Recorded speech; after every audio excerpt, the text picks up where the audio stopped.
Sometimes balancing your hormones requires more than just looking at your hormones.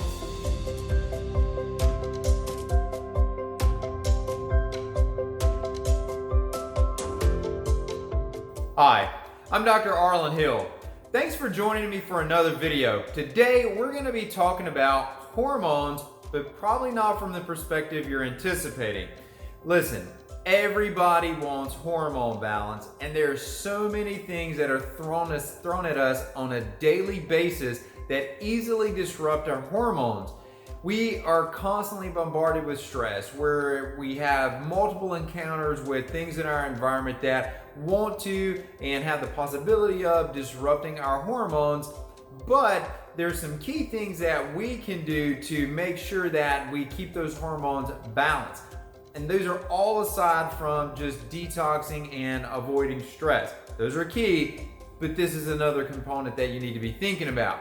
And what I'm going to do here is pull in the conversation your gastrointestinal tract and how your GI tract can be related to overall balancing your hormones. The two, while maybe not seemingly directly related to each other, are very intimately related with one another.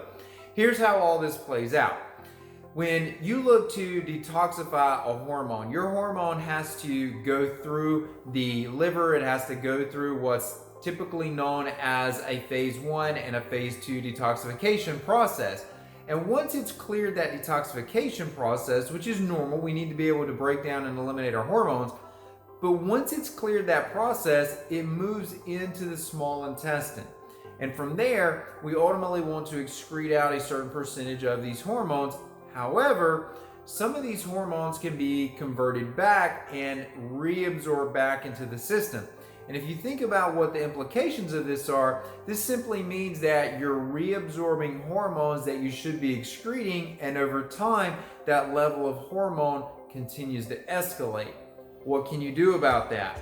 Well, many times when this is occurring, this is a byproduct of dysbiosis. You may have heard me speak to that in other videos. But in short, this is an imbalance of the microorganisms in the GI tract. It's typically more of what we think about as problematic organisms, though that's not always the case. Some of these can be opportunistic. So the idea with this is that the GI tract is not in this normal state of balance where it needs to be. And when that occurs, many times there's an overgrowth of certain organisms. Some of these organisms can produce what is known as Betaglucuronidase. Now that's a big term, but it's a key term that you want to know about, because Betaglucuronidase undoes glucuronidation. Glucuronidation is part of your detoxification process. So when we're talking about this enzyme of beta-glucuronidase, this is secreted by the overgrowth of these organisms. Some of this enzyme being around, believe it or not, is actually beneficial to us. It allows us to have to gain the full benefit of some of the different plant compounds that we take in. Curcumin just being an example to that, but polyphenols as a whole category, all these colorful plant antioxidants that we sometimes hear about, those are all more beneficial by the activity of this beta-glucuronidase, but that's within a relative threshold. When we go above that level, above that threshold, that's where the problem begins to escalate. And now things that normally should be eliminated in more of a water-soluble type of state, they're move more into a fat-soluble state, and these become more easily absorbed into the system. And again, the implications to that is that we're reabsorbing these hormones that we should otherwise be eliminating. And if you think about that for a particular hormone, let's just pick one here, estrogen. This is one that's commonly implicated in this type of scenario.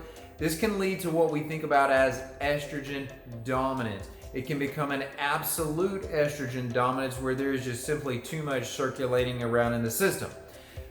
In turn, what does that mean for balancing your hormones? Well, what that means is that if you really want to balance these hormones long term, it's not simply about undergoing a detox or maybe undergoing some hormone replacement therapy and trying to use different supplements to balance your hormones. Those may all be beneficial, but unfortunately those effects may be short-lived in a scenario like this as well. the key here is to really deal with the dysbiosis, deal with the imbalance of organisms in the gastrointestinal tract.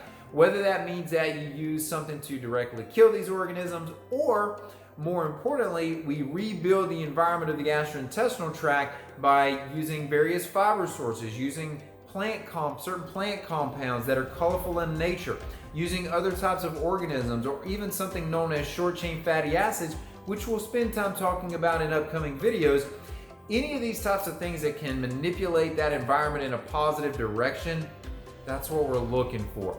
So if you're thinking of hormones and I want to balance my hormones, just keep in mind that you really should be investigating and following up on the health of your gastrointestinal tract as part of your effort there. So with that being said, guys, I'm going to close out there today. Thanks for joining me for the video. I'm Dr. Arland Hill, and I look forward to speaking with you very soon.